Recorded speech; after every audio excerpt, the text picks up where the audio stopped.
in no particular order, even though you said we can start at the Oh, bottom. So you want me? Hey, he's running from the smoke. He's running from the smoke. Hey, don't run from the smoke. Don't run from the smoke.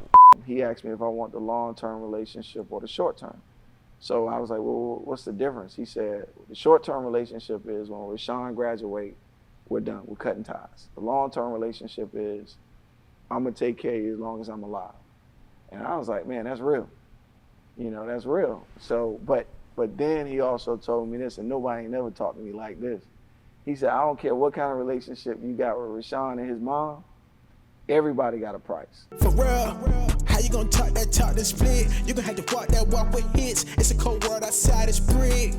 For real, light of the world, pop out, it's lit. How they gonna see if you got tens? You gonna have to stand big dog on tens. Tens, not just 5 or 10s. You fall off a pin, then get back up again, tens. What up, family? It's your boy Wayne, and this is the second episode of the Hidden Scenes podcast, where we dive deep into the mind and the cloth of our guests. And today, we have a very special individual, a four-time state champion, none other than himself, the greatness, the legend, Dion Bethea. How you feeling today, man? Man, I'm feeling great, man. I'm feeling great. You know, the Lord bless me every day, get an opportunity to wake up, man. So, you know, I'm very blessed, man, and, you know, really appreciate you having me on. Of course. I think the biggest reason why I wanted you on this podcast is because you are a champion. Mm-hmm. And I want people that tune into this podcast to acquire a championship mindset when they listen. And how better than to have someone who has that DNA in going into the DNA of who you are. You know, in college, you played at Allen University. Yeah. And, you know, one of the last years you played, you got hit with some really tough circumstances and you were able to endure. Talk to me a little bit about, you know, what transpired at Allen, you know, and how you got over it. Allen, it taught me a lot, man. You know, definitely taught me a lot of toughness over there, dealing with a lot of different obstacles. Yeah. And, you know, also too, met a lot of great friends over there. But when I was there playing my last year, I ended up getting diagnosed with Hodgkin's. And, you know, it's a form of cancer. It gets in your lymph nodes. And I had to do 6 months of chemotherapy. I knew nothing about it. Yeah. So had to be scary, man. Man, it was real scary. You know, coming out of there after you know, they did the little surgery on it just to kind of get a feel of what was going on. But reading up on it and having my family support on it, you know, I ended up getting through it. But the chemotherapy was, you know, real tough. 6 months, had to get a porta-calf in my chest. And you didn't miss a practice from what your coach said. Nah, I wanted to be there. I wanted to be there, you know, not just for him. I wanted to be there for my teammates too. And you know, I had to push through, and if it was a time where I needed to kind of sit down and rest a little bit, they gave me that opportunity too. So, you know, it was just something that was there that I had to, you know, definitely get through. For sure. You know, and my family played a big part in that, and you know, with a lot of prayer, man, you know, went into remission, and you know, I'm still here. Let's get it. Let's get it. And you know, having that experience, you realize quickly that, hey, I may not be able to go and play professional or go to the NBA. Did you know that you would be a coach after you left Allen? Well, you know, of course, everybody wanted to play in the NBA, just like everybody wanted to play in the SEC, ACC. So when I chose to go to Allen, I had the mindset of making that my ACC, SEC, and I did real well over there. I did real well, and I didn't think I was good enough to be a pro, to play overseas or to play in the NBA. For sure. But I spent a lot of time in my dad's hometown, Mullins, and you know, my late great uncle, Mark Gerald, I used to travel around with him, you know, just watching and observing and learning the game of basketball from a coaching standpoint. And he was the one that really got me pointed in that direction to be a coach. Yeah. And I just wanted to be like him. You know what I'm saying? Yeah. And he taught me so much. He taught me how to be a man of faith. He taught me how to, be a father, how to be a husband. And also he taught me how to, get the community and the kids, that love and care that they need. So, I took all that and I wrapped it into, my next step, which was some AAU basketball. Yeah, and let's talk about the AAU basketball. I mean, you created a legendary program with the SEC, with the SC Ravens.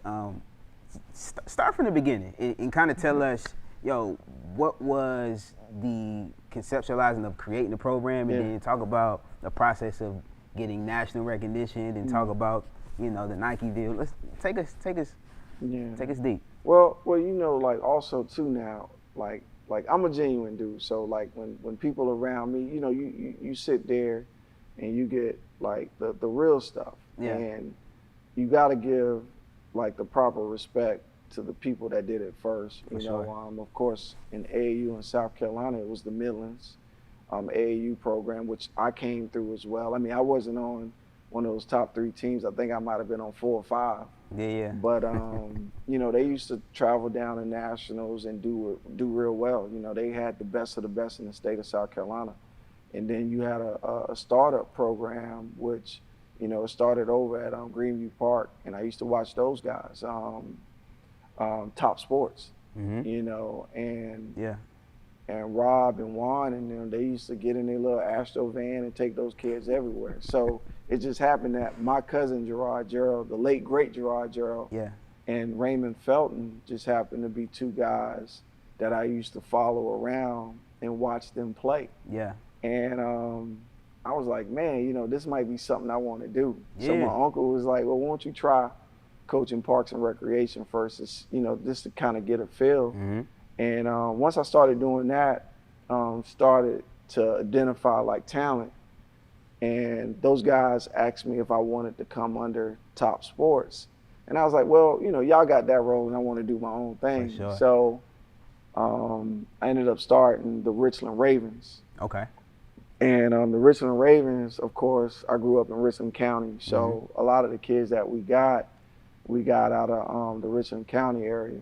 So it was guys like Darius Lane, Justin Allen, Mike Irby. So we were playing in 2 T-shirts and some mesh shorts starting out. And if I needed a pair of shoes or something, Juan and them had the Adidas deal. So he'd be like, yo, just let me know if you need something. So did you take him up on his offer? I did. I gave a couple kids some shoes and stuff, but I still wanted to kind of find my way. For sure. So I knew in the back of my mind that before we start playing out of the state, like Tops and Midlands was, we had to dominate the state of our age group first. For sure. And we went to tournaments, and it was another great program here too that really helped motivate me even more because they kept beating me, was the Midland Knights. And Dale Savage did a great job with that group. They had the top and bottom uniforms, the shooting shirts, the bags. We ain't have none of that. Yeah, and I'm sitting there like, man, and that was like our kryptonite at the time. So they beat us a couple times early in some events because we all went to the same tournaments. Yeah. So I had to go out and get some better players. So my uncle, he was like, hey, what age group is your team? And I was like, like 12, 13. And he was like, you might want to call Zam Frederick down in Calhoun County. I think he got a son. So when I called, you got the one line. So I called and it was busy a couple of times. And then when I called back, the dad answered the phone and you hear Buck in the background, hear me talking. He was like, yo, I want in. Like nobody didn't know about the kid, and the kid was playing varsity as an 8th grader. It's tough, man. So we ended up picking up Zam, and I played in a tournament in Florence, and we saw this 6'9" kid, and I was like, yo, who is this kid? And luckily I knew who the coach was, his high school coach. So I was like, yo, I need this kid, and he was like, look, he'll come play with you, but he said he don't want to stay with y'all because he don't know y'all. So he went to stay with some of his friends that was at Benedict and slept on a chair and you know, come to the tournament and stuff. It was crazy. Kid named Yeah. Rashawn Dickey. So once we added those two, it was over. So we go to tournaments and we play because North Augusta had a good program down there too, and you know, they beat us a couple times, but not when I got Rashawn and Zam. I mean, it took us to another level. Yeah. Because then we were rolling and we were beating up on everybody. You go to the nationals, you do well and stuff, and then other kids wanted to come be a part of it. And one of my first deals I had was with Feli's. Okay. So Feli's gave us some uniforms and some bags and stuff, and which was cool at the time. For sure. But then Vince Carter got drafted, and he went to Puma. So Puma wanted to get into the whole AAU scene. So Puma ended up giving us uniforms, Vince Carter shoes, and we started rocking out in that. And you know, the kids getting older, so we ended up going to a tournament. I met a guy from Adidas named Chris Rivers, and he always hit me up about doing something with my program, but would never give me a deal. And I mean, which is crazy. So For sure. it was like he said, "Hey, I'm just, you know, because I got a relationship with Topps, definitely want a relationship with you." So we go to Boo Williams. I add Brandon Wallace. He was the only like upperclassman, and I just played Rashawn and them up because of Brandon. And had a kid by the name of Devin Downey. Everybody know. You know, one of the best guards come through the state of South Carolina. So, you know, we were playing at Boo Williams, which is a Nike tournament. Yeah. Nike saw us, and they approached us about a possible deal Yeah. and wanting us to come to camp. And me and the boys talked about it a little bit, but Adidas was showing us a lot of love at the time and For sure. giving them like a lot of product. They had That war between Nike and Adidas Oh, was real. It was real. So, you know, like Brandon and all them boys, they had the Kobe's, the one that looked like the cars. And I love them joints. Yeah, I mean Yeah. they was in, and this Yeah. one like the Climacools, you know, those walking Adidas shoes, like they were in. They'd send the kids that and stuff. So you know, they were showing us a lot of love. So we went out to Dallas, and we went out to Houston and we played in Kingwood Classic. That was a big event. And Nike sent us some reversible uniforms that was blue and white and some red shoes. So I asked the kids, I was like, well, Adidas has sent us new uniforms and patent leather pro models that ain't even out yet. What y'all want to do? They said, we want to wear this. So we ended up. Hold on. Want to wear what? They wanted to wear the Adidas stuff at a Nike event. So we had the Nike event with the Adidas stuff. So And Nike sent y'all clothes. yeah, they sent But y'all gonna wear Adidas clothes at Nike event. Yeah, it was a wild time, man, and I didn't even have the deal at the time, For sure. but they were courting us, so we get out there and Adidas sent the stuff to the hotel we were at. And when the kids saw it, they was like, "Nah, we winning." And said they didn't even give us, said Nike didn't even give us our same colors like to match our shoes, For which sure. our colors was red and white. So we get in there and a couple of the Nike guys, they come over and they was like, "Yo, D, what's up with this?" And I was like, well, the kids ain't want to wear the stuff because it wasn't our colors. For sure. So the whole trip back from Houston, my grandmother kept calling me and she said this guy named George Raveling keep calling the house. Now, George Raveling is the godfather of Nike basketball. Yeah. And I didn't know who he was. So I was like, well, what are you calling for? She's like, yo, he said you need to call him. So we land back in Columbia and then I call him. And it sounded like he was in a sauna, and he was like, he said, who do you think you are coming to this Nike event wearing this Adidas stuff? He said, we've known you would have did that. We wouldn't invite you. And he was like, yo, I'm coming to South Carolina, and I'm going to meet with you. And he said, I know I'm fussing at you now. And I'm looking at the phone like, yo, who is this? Yeah, who is this? Yeah, like talking to me like this, you know. And he said, I'm coming to South Carolina, and we're going to meet and get this right. Yeah.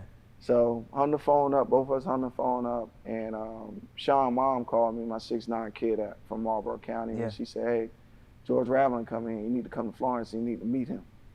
So I was like, man, you know, I was like, why? You know, we Yeah, yeah. can go with Adidas. For sure. And I took one of my partners with me, Derek Hartman, and we went up to Florence to meet Coach Raveling, and we pulled up at his hotel, and this big, massive man come out, and I was like, "Damn, who in the world is this guy?" You know? Yeah. And Outback is like right across from the hotel. So earlier that day, he went to Rashawn High School, gave them a Nike sponsorship, take care of the whole school. So then we ended up meeting with him, and we sitting in there, and he ordered these big ribs, and he had this big knife, and he looking at me, intimidating me, you know. Yeah. And I'm sitting there like, oh man, like, oh, this is about to be crazy. So he asked me what the problem was, and I told him that it was the uniforms, and you know, I really didn't like how that went down. And he asked me if I want the long-term relationship or the short-term. So I was like, well, what's the difference? He said, the short-term relationship is when Rashawn graduate, we're done. We're cutting ties. The long-term relationship is I'm going to take care of you as long as I'm alive. And I was like, man, that's real. You know, that's real. So, but then he also told me this, and nobody ain't never talked to me like this. He said, I don't care what kind of relationship you got with Rashawn and his mom, everybody got a price. So I'm sitting there like, wow, like, so if I don't take the deal, I'm gonna end up losing my kid.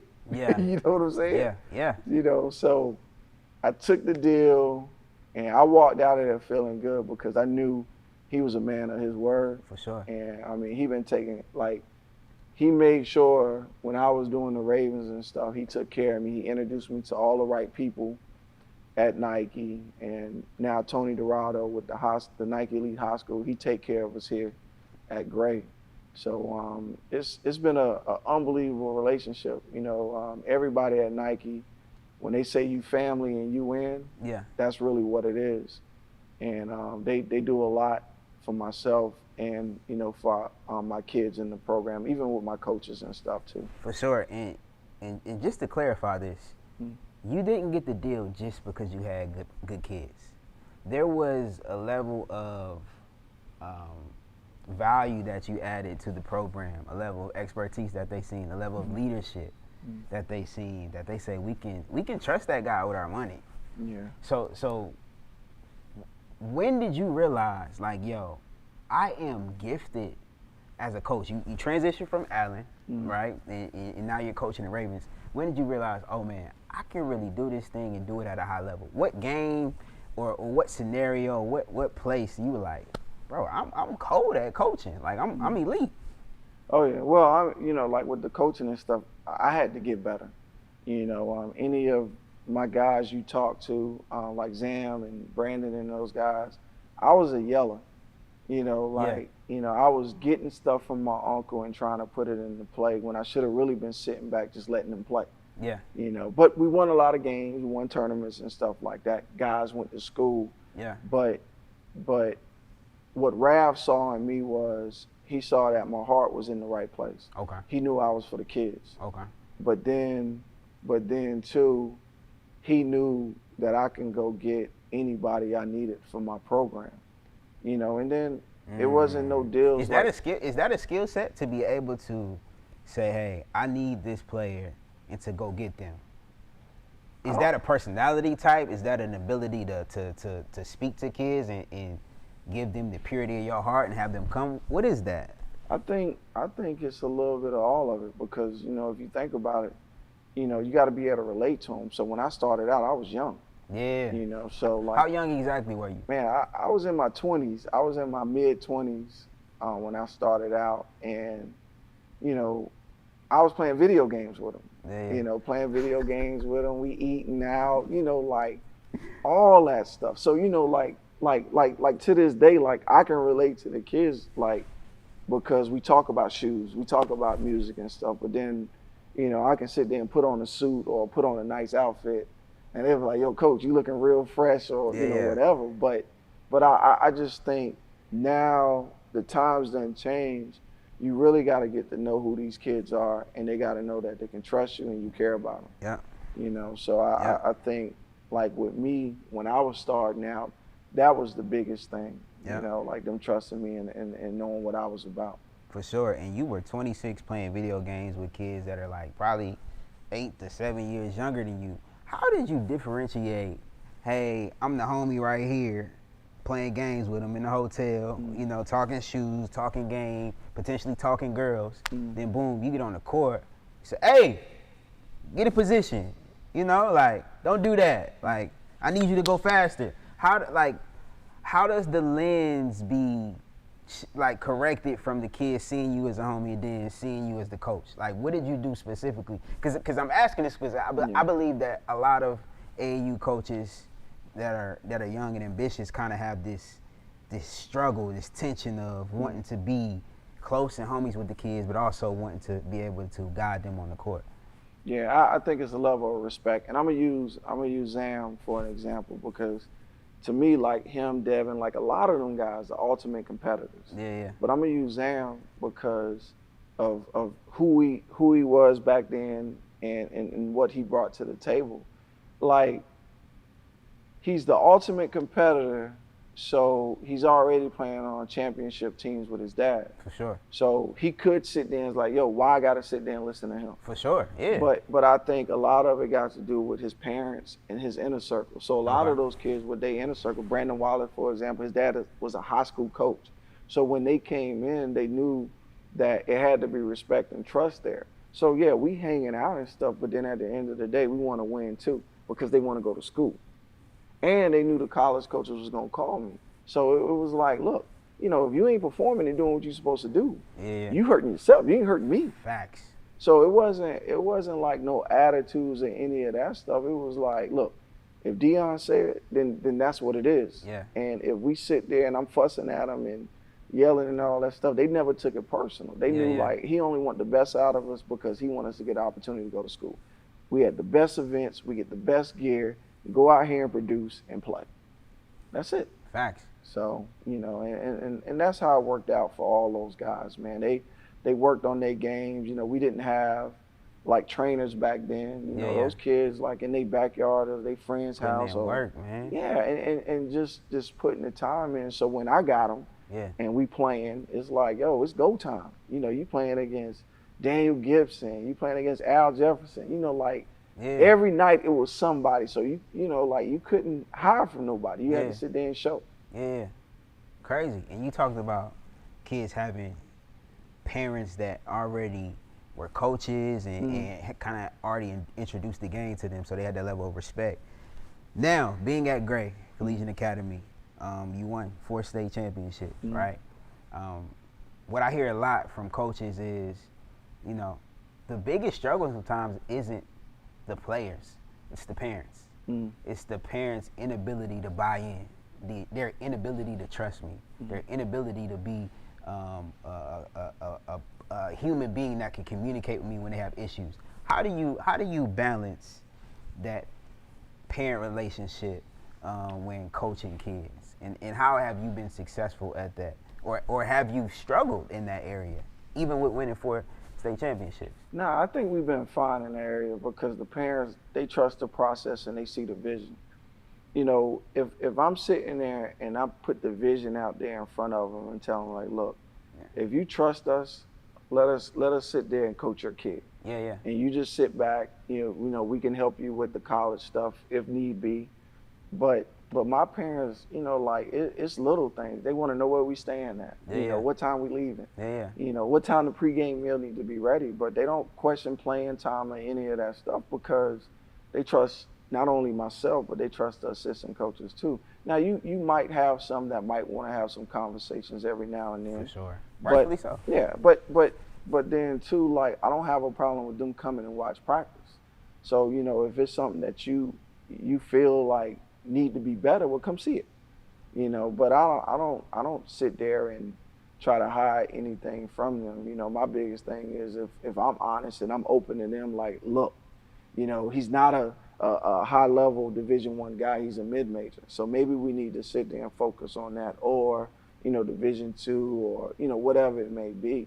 You know, but if I'm sitting there and I'm pushing Duke in North Carolina and he's not even close to it, now we're going to have some struggles and the relationship going to be bad. For sure. You know, so I think if the honesty is there, the trust, and they know that we going to sit there and love up on the kids and get the best out of them, I think they're fine. For sure. And you being extremely successful, as I hear now, with the parent relationship and on the court winning 4 state championships. You've played a lot of individuals, a lot of coaches in this state, a lot of teams in this state. Who would you say you would consider in a top 5 list of coaches right now active in the state of South Carolina? If you had to go, 1 through 5, who is the first, second, third, fourth, fifth best coach in the state of South Carolina? Well, we can't put Stoneman on that because he left now. But Stoneman was in my top 5. You had to say that for honorable mention. Yeah. We had to say Stoneman. Yeah, I gotta show my boys some love, man. But I'm putting you in the hot seat, so take your time, man. Nah, I got. You got 5? I got 5. I got a great list, man. Let's get it. I really look at, the things that I look at is, who's producing and putting guys in school. I'm not basing it off of championships because, it's a lot of people that win championships, but I look at the hard work and what they're doing, from a X's and O's standpoint, so in no particular order, even though you said we can start at the bottom. So you want me? Hey, he's running from the smoke. He's running from the smoke. Hey, don't run from the smoke. Don't run from the smoke. Nah, Talk to us. I ain't gonna run from the smoke. Okay, so I got. So you want me to start at the bottom and work my way up, right? However you want to do it. Okay. Well, so I really feel because I got to make sure I touch all the areas. For sure. I got to touch all the areas in the state. It's not personal though. Nah, it's not personal because it's a lot of great coaches here, and a lot of great young coaches too. So I got to throw them in the mix too. You can do a top 5 of the best, and then you can throw some honorable mentions after that. Okay. Let's do it. Let's do it that way because you don't want to miss anybody. Yeah, I don't want to miss nobody. So I got Zach number 1 because I love and respect everything he do, man. Since we've been playing each other, he only brings out the best in me, because I really got to be on top of my game. Got to watch, extra film all the time. But, and I said this before, he's been doing it a long time to get that type of respect, man. For sure. And he's a Hall of Famer for a reason. So I got Zach number 1. Okay. Number 2, I gotta go with the guy over at No, I'm cool. I just had to make sure. So so it doesn't matter if it's girls or boys, right? It doesn't matter. Yeah. So Al Young, he's number 2. Got a lot of respect for him. He coached boys and he coached girls, and he does a great job at North Augusta, man. I mean, he is a really, really good basketball coach, and he knows what he's doing. Number 3, I got Zam Frederick, Coach Frederick. Okay. I think, all the state championships he got and all the kids he coached, man, Coach Frederick, he's another one. So, those 3 guys alone, bring so much to the table. For sure. I haven't spent no time with this fella, but I just know he's well respected. Tim Whipple at Irmo. Yep. I don't have no issues with him. It's just we never sat down and had a conversation. Sure. I coached one of his kids in AAU basketball, Alan Taylor. But out of respect, man, he's a really, really good coach that put in a lot of great time here in South Carolina. And then that 5th spot, man, boy, got a lot of good coaches. Man, Choose wisely. Yeah, I'm just trying to make sure, the area and stuff. I got to make sure. I mean, just be objective of who's the best, regardless of area. If you had to say, hey, I want this person to take my position here at Gray, and they want the best person, and that person is willing to leave their school, who would that 5th spot go to? Man. Whew. Man, that's a tough one too. Let me see. I think hey, this last spot, man, is tough, man. Oh man, you got me.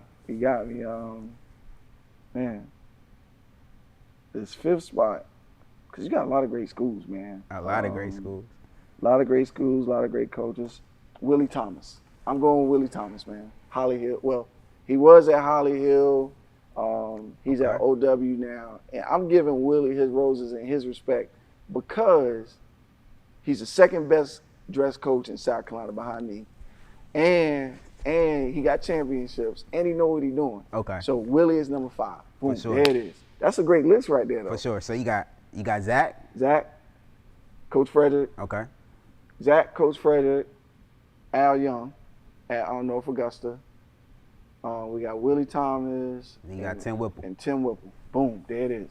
Yeah. That's your 5. That's my 5. Now, with this honorable mention, I got to go with the youth, man. Andrew Glover. Okay. Oh, man, he was an assistant here. Brandon Wallace.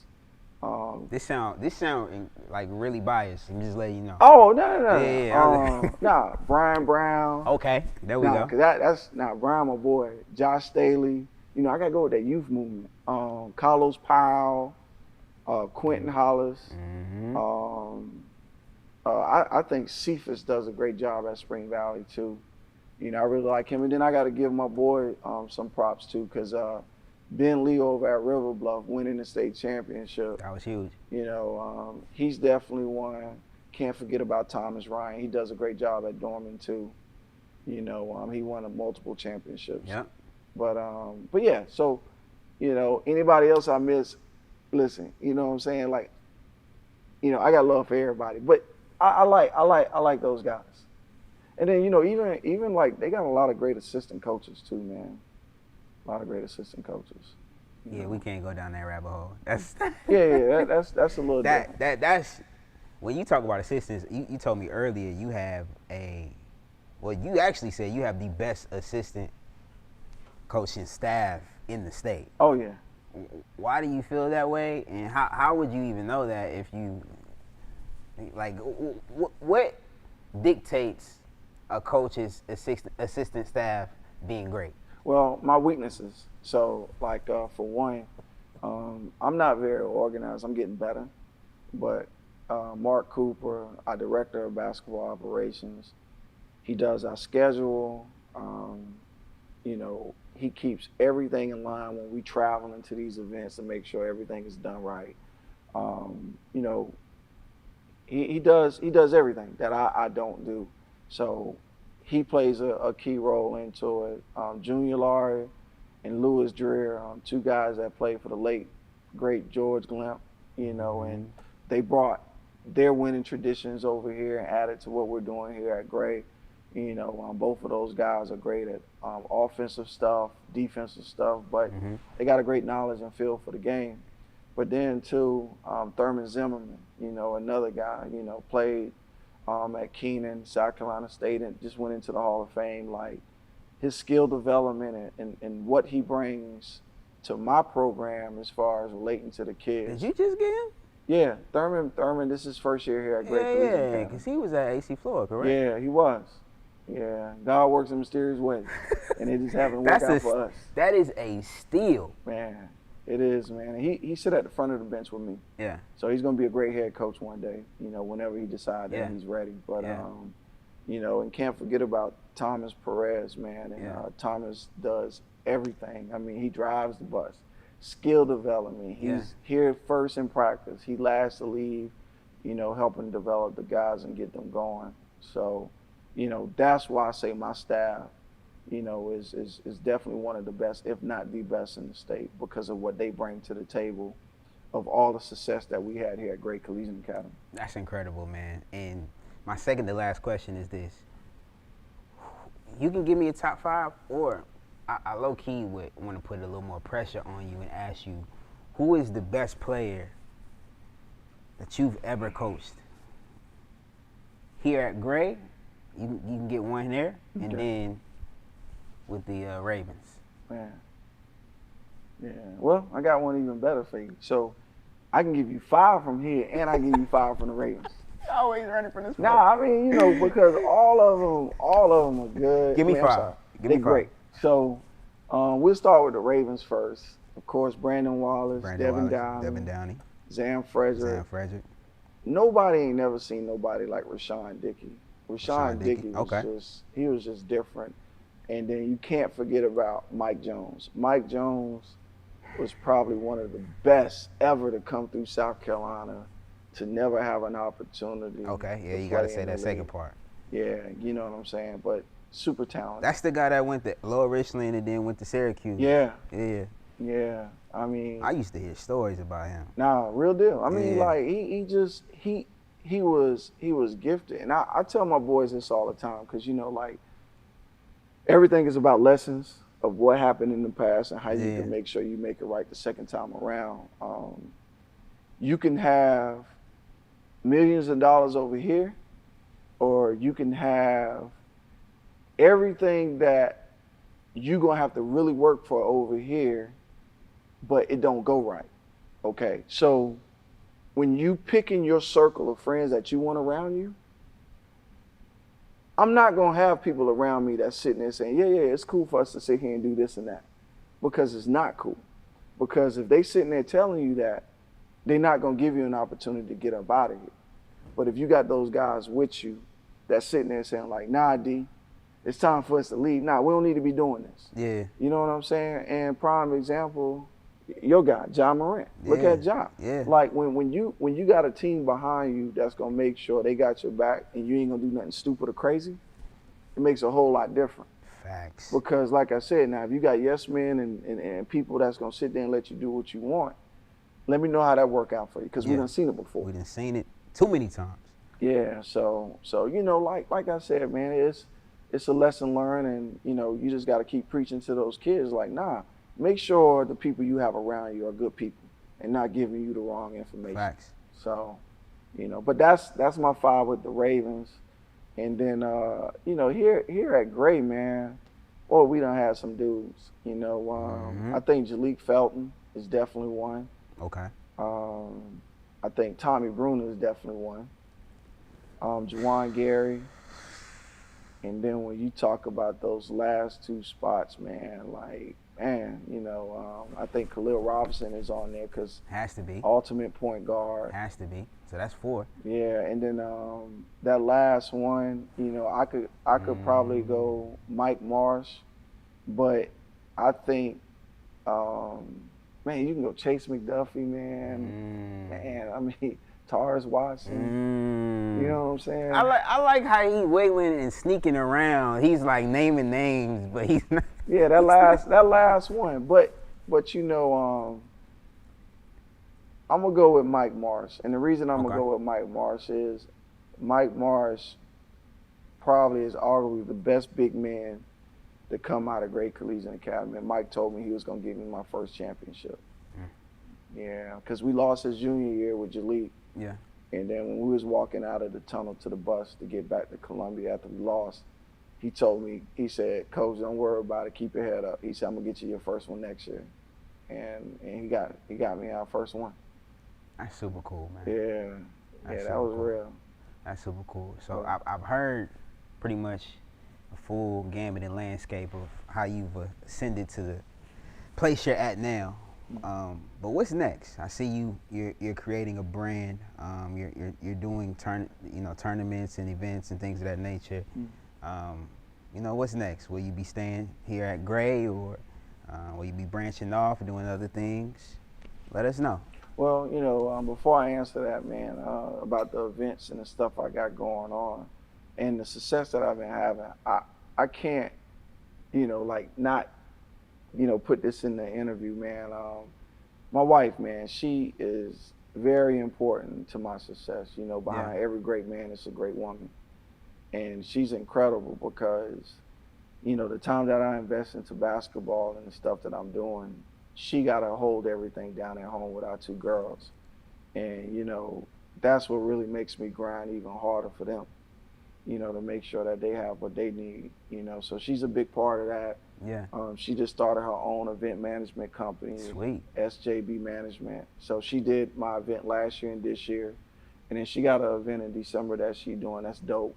So, you know, without them, there's no me. You know, even though, you know, all the success and stuff that I've been having, I take a little bit of everybody, including yourself, and I wrap it all in me, you know, and, you know, that way, I keep flowing and keep reaching, like different goals. For sure. But as far as what's gonna happen after this year, of course, it's gonna be whatever the man up above wants.